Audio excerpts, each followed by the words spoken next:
In First Chronicles chapter 28, we read about David and Solomon. David gave to Solomon instructions concerning the temple of the Lord.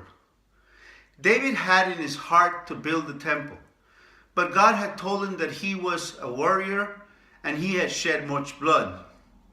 It says, "You may not build the house for my name, for you are a man of war and have shed blood."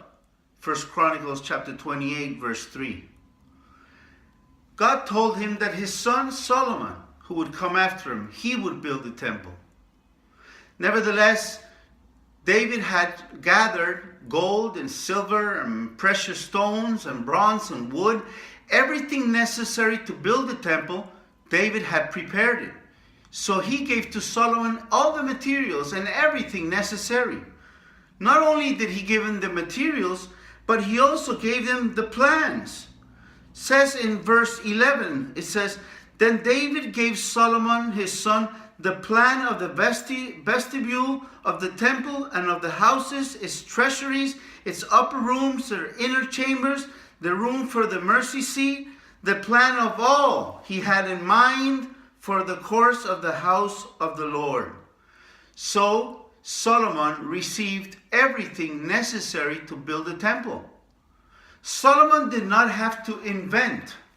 Solomon did not have to come up with his own ideas or his own initiative. Solomon only had to follow the instructions that were given to him. This idea is carried on to the New Testament. The Holy Spirit, Jesus said, does not do his own thing. The Holy Spirit continues the work that Jesus Christ left when he went back to the Father's right hand. When Jesus came to the cross of Calvary, he bought all those whom the Father gave him. All the chosen ones, all the elect, Jesus Christ purchased them at the cross of Calvary. When Jesus Christ ascended up to heaven, between the Father and the Son, they both sent the Holy Spirit so the Holy Spirit could continue the work that Jesus had left done. Jesus purchased the people, that is, all the materials were purchased for the construction of the temple of the Lord, which is the church. And just like Solomon did not have to invent his own thing, the Holy Spirit is not inventing his own thing, nor doing his own thing. The Holy Spirit is gathering all these that the Son purchased at the cross of Calvary. The Holy Spirit is gathering them into one body, into one church, to be a temple for the Lord. Now, in the second chapter of Ephesians, it says, "In whom the whole structure being joined together," that is the structure of the church, "being joined together, grows into a holy temple in the Lord, in whom you also are being built together into a dwelling place for God by the Spirit."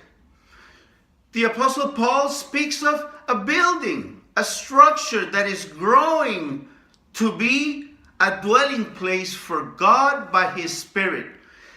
In the Old Testament, we see Solomon building a temple for the dwelling place of God by his Spirit.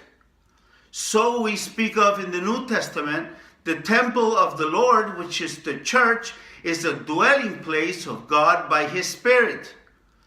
So in both places we see of a structure, the church, and the Old Testament, a temple. So what King David did, which was gather all the materials, King Solomon finished.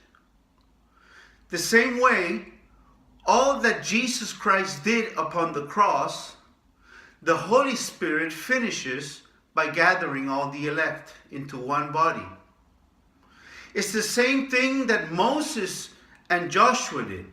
Moses brought them out of Egypt, And he brought them to the limits and the borders of the promised land, but it was Joshua who gave them the inheritance. Here we see the Old Testament being fulfilled in the New, where David gathered all the materials for the temple and yet does not build it. We see Christ gathering each and every one of the elect, but yet not building the church. The church is built by the Holy Spirit. Jesus is at the right hand of God.